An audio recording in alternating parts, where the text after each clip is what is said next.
बिस्मिल्लाहिर्रहमानिर्रहीम। अस्सलाम वालेकुम नाज़रीन, मैं हूं साकिब बशीर। आज की वीडियो में हम आपको 4 बड़े केसेस से मुतल्लिक बताएंगे जो ईद के पहले, दूसरे और तीसरे दिन इन केसेस की समाअत होने जा रही है और इन तमाम केसेस का ताल्लुक इमरान खान से है। बहुत ही अहम केसेस हैं, अहम मोड़ पे हैं, अहम स्टेज पे हैं। किस केस की क्या पोजीशन है, क्या कब कैसे रिलीफ मिल सकता है या रिलीफ नहीं मिल सकता, इस तमाम तनाजुर पे हम जो है वो बात करेंगे।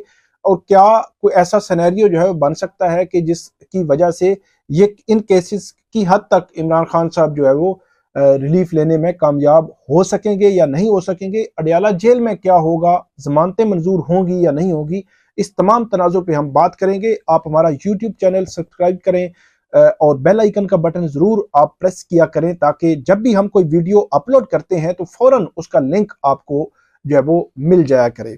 शुरू करते हैं हम 15 अप्रैल, 16 अप्रैल और 17 अप्रैल को क्या होने जा रहा है, क्या कौन से अहम केसेस की समाअत जो है वो होने जा रही है और उसमें क्या होगा। क्योंकि साइफर केस हो, इद्दत का केस हो, 190 मिलियन पाउंड केस हो, इन केसेस की जो स्पीड है, जो चीज़ें हैं, वो बड़ी तेज़ी से आगे बढ़ रही हैं। 3 सजाएं हुई थी इमरान खान साहब को, बुशरा बीबी और शाह महमूद कुरैशी। शाह महमूद कुरैशी साइफर केस में इमरान खान साहब के साथ हैं और बुशरा बीबी तोशा खाना और इद्दत केस में इमरान खान साहब के साथ हैं, जिनको सजाएं हुई हैं 30 जनवरी, 31 जनवरी और 3 फरवरी। ये 3 सजाएं थी। 5 दिन के अंदर अंदर ये 3 जो है वो सजाएं हुई। फिर उसका हमने देखा कि 8 फरवरी को उसका एक रद्द अमल भी हमें नजर आया। पहले तो जो अपोनेंट थे पीटीआई के, वो नहीं मार रहे थे इस बात को, लेकिन हमने देखा कि आज से तकरीबन 5-6 रोज कबल जो राना सनाउल्लाह है, मुस्लिम लीग नून के सीनियर रहनुमा है, उनकी जानिब से पहली दफा ये बात की गई कि जो तीनों केसेस हैं, इन तीनों केसेस में जो ट्रायल है वो ठीक तरीके से नहीं चलाए गए। जल्दी में उसमें ऐसे ऐसे लकुनास जो है वो मौजूद हैं कि जो अल्टीमेटली इमरान खान को उनका फायदा होगा। तो जिन दिनों ये मतलब 30 जनवरी को अगर साइफर केस का फैसला आया तो उसी लम्हे मैंने ट्विटर पे भी लिखा और अपनी जो वीडियो की थी, आज भी अगर 30 जनवरी की वीडियो मेरी देख लें आप, तो आपको वाजे नजर आएगा कि मैंने आपको बताया था कि जब ये हाई कोर्ट में ये अपीलें आएंगी तो ये केसेस फारिग हो जाएंगे।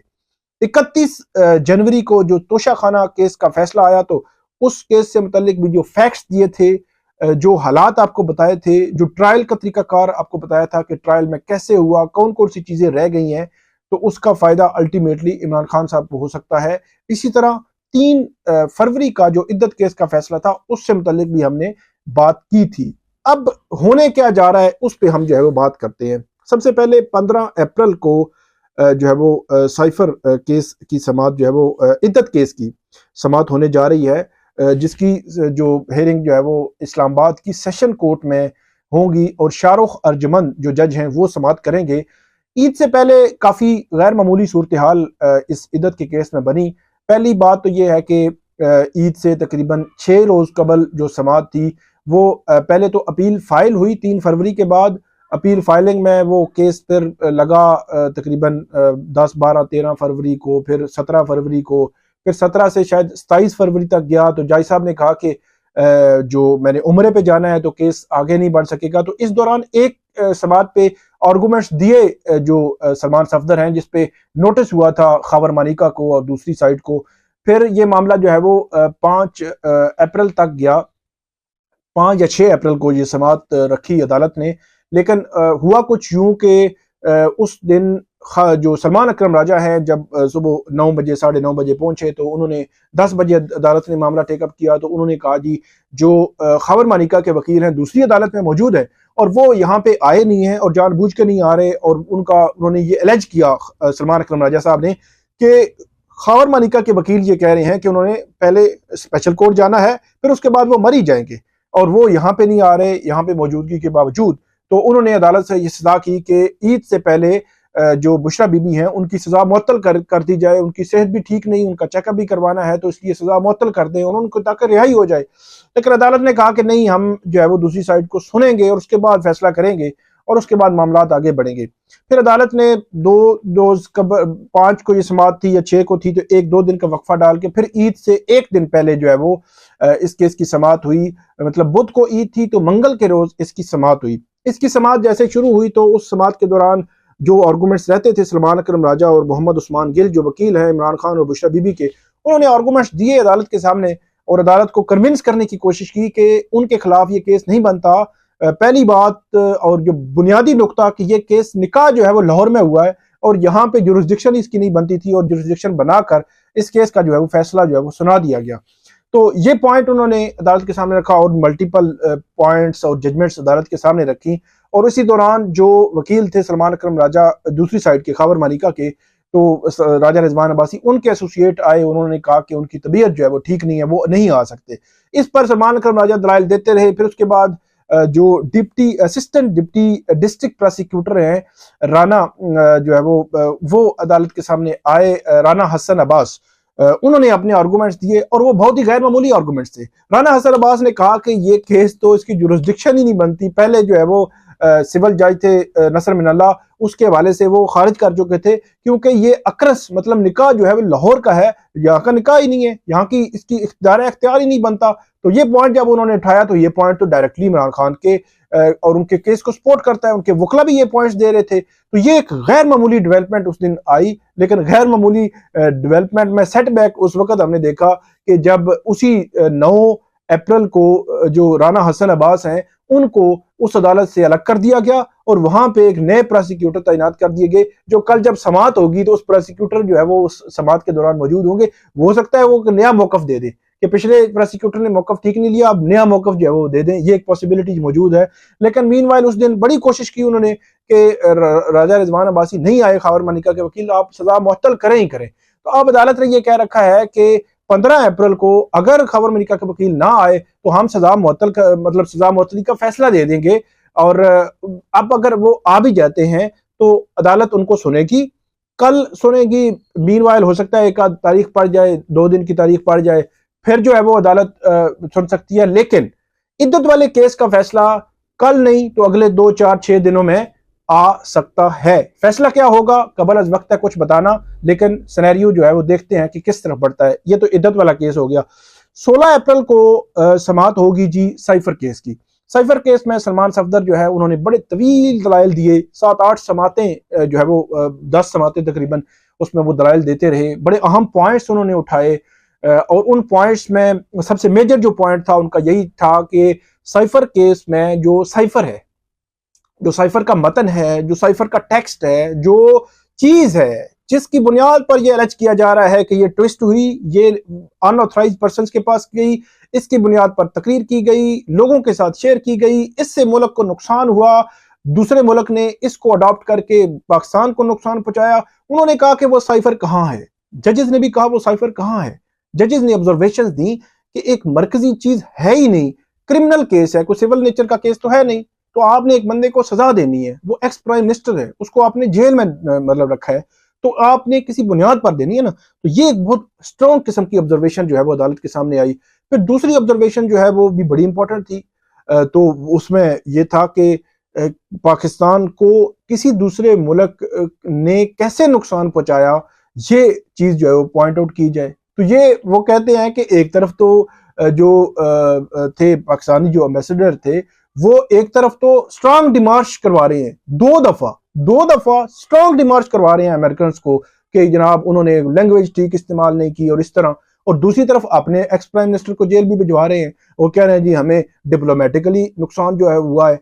कैसे मतलब मुल्क को, स्टेट को कैसे नुकसान हुआ है, कोई ऐसी चीज उन्होंने कहा जी एक ही चीज है, सिंपल एक चीज है, एक व्हाट्सएप है जो अमेरिकी जो काउंसलर जनरल थी उस खातून ने जो फॉरेन ऑफिस में जो एडिशनल डायरेक्टर हैं अमेरिका फॉरेन ऑफिस के, उनको किया। वो व्हाट्सएप की कोई जो है वो चीज पेश नहीं की गई, अदालत के सामने नहीं रखी गई, कोई एग्जामिन नहीं किया गया वो क्या थी, किस तरह नुकसान हुआ। तो इसके अलावा अदालत ने जब पूछा उनसे कि कोई चीज रिकॉर्ड पे है कि जिससे ऐसे पता चले कि स्टेट ऑफ पाकिस्तान को इस एक्ट की वजह से नुकसान हुआ, तो उन्होंने कहा कोई ऐसी चीज मौजूद नहीं है। फिर अदालत ने ये भी पूछा, वो मैंने आपको आखिरी पॉइंट में आपको बता देता हूं, फिर अदालत ने ये पूछा कि ये नेग्लिजेंस थी ये आपने या जानबूझ के किया। तो ये जो दो थी जो 5 ऑफिशियल सीक्रेट एक्ट की जो सेक्शंस थी 1C और 1D, तो 1C ये कहती है कि नेग्लिजेंस की वजह से आप कोई ऑफिशियल डॉक्यूमेंट जो है वो मिसप्लेस कर दें या इस किस्म की, और दूसरा जो है वो जो 5 सेक्शन 5 की 1D जो है वो ये कहती है कि आप जानबूझ के कुछ कर दें। तो अदालत ने बड़ा हैरानगी का इजहार किया कि जो जज हैं ऑफिशियल सीक्रेट एक्ट के, उन्होंने जजमेंट देते हुए, उन्होंने सजा देते हुए ये भी नहीं देखा कि या तो ये है नेग्लिजेंस होगी या ये है कि कोई बंदा जानबूझ के काम करेगा। उन्होंने कहा दोनों नहीं हो सकती, लेकिन जज साहब ने दोनों सजाएं दे दी कि नेग्लिजेंस भी और जानबूझ के भी। भाई एक चीज होनी है ना, अदालत ने भी यही कहा। तो उसमें भी काफी जो है वो ले दे हुई। लेकिन जो आर्गूमेंट्स हैं मंगल के दिन, जो सलमान सफदर हैं वो अपने कंक्लूड करेंगे। वो कह रहे थे कि दोबारा मैं रिफ्रेश कर दूंगा अपने आर्गूमेंट्स को, और उसके बाद जो हामिद अली शाह हैं, साबिक जस्टिस हैं और ये स्पेशल प्रोसिक्यूटर हैं FIA के, वो अपनी आर्गूमेंट्स शुरू करेंगे। और ये एक ऐसे लग रहा है कि हो सकता है 6-5-4 समातें जो है वो भी लें, क्योंकि बड़ी तवील आर्गूमेंट्स दिए हैं सलमान सफदर ने, और अदालत पूरा टाइम देगी हामिद अली शाह को, और हामिद अली शाह अपने आर्गूमेंट शुरू करेंगे। तो फिर देखेंगे कि 1 हफ्ता लगता है, 2-3-4 हफ्ते लगते हैं, कितना टाइम लगता है। लेकिन कम से कम मेरा जो ख्याल है कि 2-3 हफ्ते लग भी सकते हैं। कम ज्यादा होता रहता है, लेकिन क्योंकि अदालत का पता नहीं होता कि अदालत अब मंगल के दिन अगर समाअत करेगी तो फिर क्या बुध को भी करेगी, जुमरात को भी करेगी, और ये रोजाना की बुनियाद पर समाअत हुआ करेगी। ये एक एस्पेक्ट जो है वो देखने वाला होगा। उससे पता चलेगा कि साइफर का केस कितने अरसे में कंक्लूड जो है वो हो सकेगा। लेकिन बहरहाल अगले 2-3 हफ्ते या 1 माह बड़ा अहम है इस मामले में। साइफर के केस में भी बहुत अहमियत का हामिल है। उसके बाद 17 अप्रैल को बड़ी अहम समाअत है। 190 मिलियन पाउंड केस की समाअत अडयाला जेल में भी है, जहां पे बुशरा बीबी और इमरान खान को लाया जाएगा, और उसमें गवाहों के बयानात हो रहे हैं, उन पर जरा हो रही है। वो भी आइंदा वीडियोस में मैं आपको बताऊंगा कि किस गवाह ने क्या बयान दिया है और उस पर क्या जरा हुई है और क्या कंट्राडिक्शंस आ रही हैं और कौन सी चीज इनके खिलाफ जा रही है और कौन सी चीज इनके हक में जा रही है। वो आइंदा वीडियोस में मैं आपको तफसील के साथ बताऊंगा। लेकिन वहां पे अलग से जरा हो रही है और गवाहों के बयानात हो रहे हैं। लेकिन इस तरफ जो इस्लामाबाद हाई कोर्ट में बड़ी अहम समाअत है, 190 मिलियन पाउंड केस में भी इमरान खान की जमानत अभी नहीं हुई। जो एहतसाब अदालत थी, जज बशीर थे, उन्होंने जमानत खारिज मुस्तरद कर दी थी। तो यहाँ पे जस्टिस जो चीफ जस्टिस आमिर फारूक हैं और जस्टिस तारिक महमूद जहांगीरी, वो इस केस की जो है वो समाअत जारी रखे हुए हैं, समाअत कर रहे हैं, और इस पर 17 अप्रैल को समाअत होगी।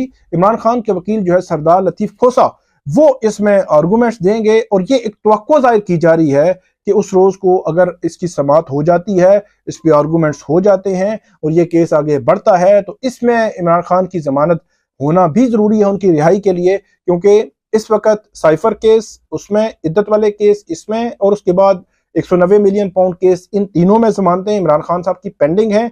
इसके अलावा 6 केसेस हैं इस्लामाबाद की सेशन कोर्ट में, उनमें ज्यादा चांसेस हैं उनकी जमानतें कंफर्म हो जाएंगी। इसके अलावा लाहौर में भी इस किस्म के केसेस हैं 4-5, उनमें भी जमानतों वाला मामला है, लेकिन उसमें भी ऐसा इम्कान मौजूद है कि उनकी जमानतें हो सकती हैं। मेजर 3 केसेस अब इद्दत वाला, साइफर केस और 190 मिलियन पाउंड केस, इन तीनों में जमानतें अभी जो है वो बाकी हैं। तो ये है सिनेरियो अगले 3-4 रोज का, जो 15, 16 और 17 अप्रैल को होना है। इसमें देखते हैं कि क्या आउटकम होगा, चीजें किस तरफ जाती हैं, क्या इमरान खान रिलीफ लेने में कामयाब होते हैं या नहीं होते। तो ये थी आज की अपडेट। उम्मीद है आपको ये पसंद आएगी। इस पे आप हमें फीडबैक दीजिएगा, और खास तौर पर आप हमारा YouTube चैनल जरूर सब्सक्राइब करें, बेल आइकन का बटन जरूर दबाएं, ताकि जब भी हम कोई वीडियो अपलोड करते हैं तो फौरन उसका लिंक आपको मिल जाया करे। बहुत शुक्रिया।